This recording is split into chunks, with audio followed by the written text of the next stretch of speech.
J'interviens aujourd'hui en ma qualité de président de l'Organisation révolutionnaire africaine, Urgence panafricaniste, en tant aussi que leader d'opinion, écouté et suivi en Afrique et dans le monde par des millions de gens, et surtout en tant qu'homme noir, allergique, profondément allergique à toute forme de colonialisme et de paternalisme. Mon discours sera différent de celui du président de la CEDEAO qui est actuellement présent à Moscou, Umaro Embalo Sissoko, différent aussi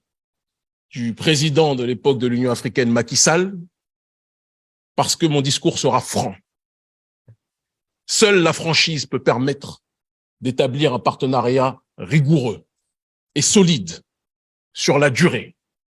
entre la Russie et l'Afrique. C'est le manque de franchise qui existe malheureusement entre nos dirigeants africains dans leurs échanges, dans leurs revendications avec les autorités russes qui entraîne parfois que le fait qu'on croit que nous sommes sur un même front alors qu'en réalité, nos dirigeants africains sont pour la plupart trop souvent cooptés par l'élite occidentale. La thématique générale de cet événement était Afrique-Russie, what next? Et ma thématique particulière à l'intérieur de ce forum, de cet événement historique, était le rôle du panafricanisme dans la résistance multipolaire à l'hégémonie et à l'impérialisme d'Occident. Autrement dit, avant de parler, et je le ferai, de la collaboration Afrique-Russie, il est important de parler du passé, du présent et des aspirations futures du peuple africain dans le monde dans lequel nous vivons. Car on ne peut pas comprendre la collaboration et les buts de la collaboration entre l'Afrique et la Russie si on ne comprend pas en priorité les aspirations de chaque partie. Pour mieux vous situer, parce qu'on dit toujours d'où tu parles, d'où vient ta réflexion, il est important de préciser que je suis issu d'une région dans le monde, l'Afrique que l'on présente comme l'Afrique francophone, une région colonisée avec violence, arrogance, insolence, indécence par l'élite de France qui a exploité des millions d'Africains, qui exploitent, qui pillent de manière professionnelle et systématique nos ressources issues de nos sols. Cette même France, ou du moins cette même oligarchie de France, qui a détruit la Libye, qui a assassiné le colonel Kadhafi, alimentant, générant, structurant le terrorisme et la déstabilisation au Sahel. Cette même élite de France, je différencie l'élite de France, j'y reviendrai tout à l'heure, du peuple français qui subit lui aussi les dérives de son gouvernement,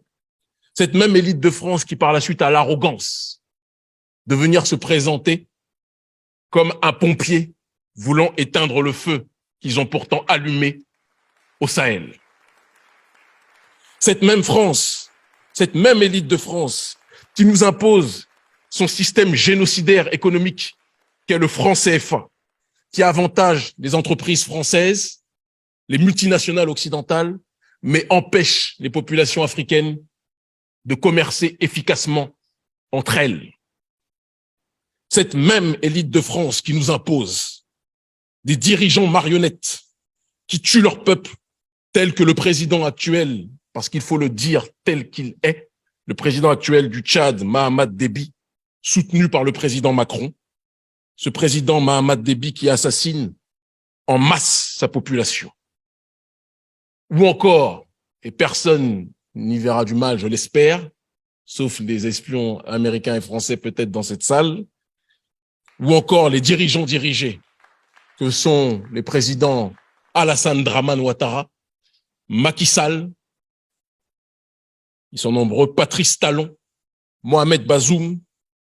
Umaro Sissoko Embalo et tant d'autres, je ne peux pas tous les citer, la liste est trop longue,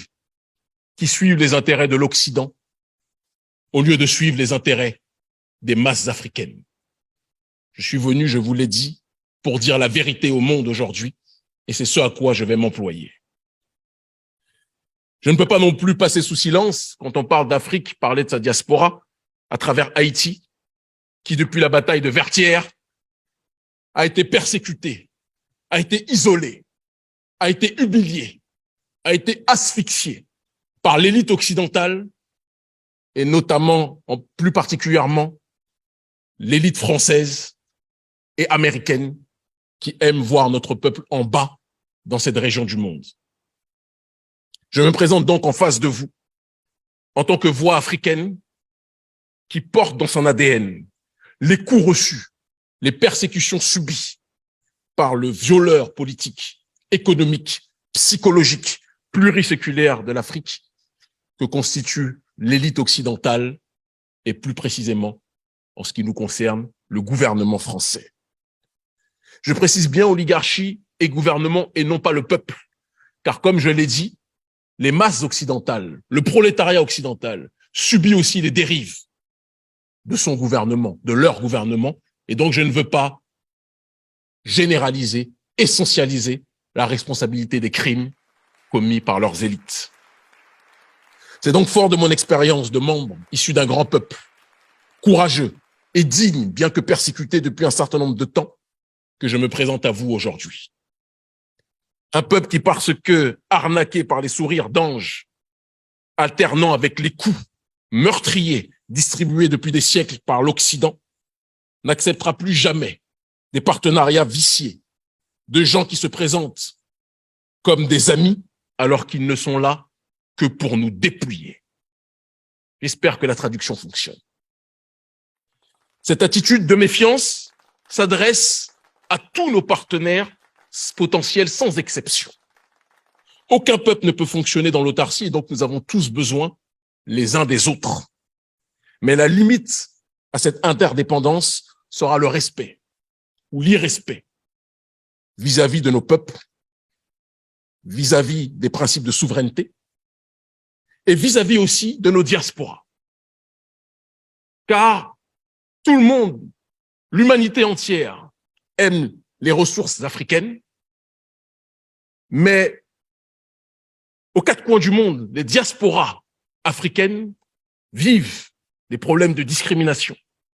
de difficultés d'accès au logement, partout dans le monde, sans exception, et je pense que les vrais partenaires devront faire un effort